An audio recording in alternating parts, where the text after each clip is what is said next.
rin binabaybay ni Bagyong Ada yung karagatan palayo dito sa ating landmass, and bahagya rin po itong humina.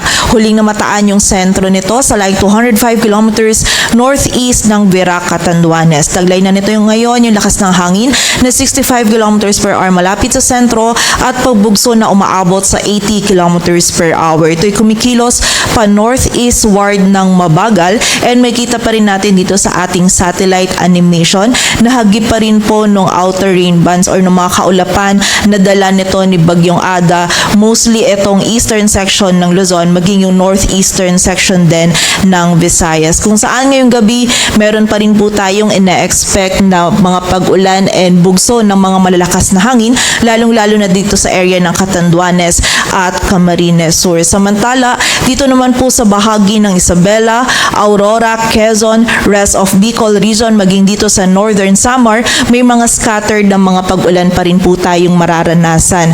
Though less na po yung mga pag-ulan dito sa mga areas na ito, posible pa rin yung mga light to moderate at kung minsan ay mga pabugso pa din ng mga malalakas po na pag-ulan na dala ni Bagyong Ada. Kaya naman doble ingat pa rin para sa ating mga kababayan. And bukod po dito kay Bagyong Ada, ang northeast monsoon o amihan naman ay nakaapekto pa rin dito sa malaking bahagi ng Northern Luzon. Magiging maulap pa rin po yung kalangitan.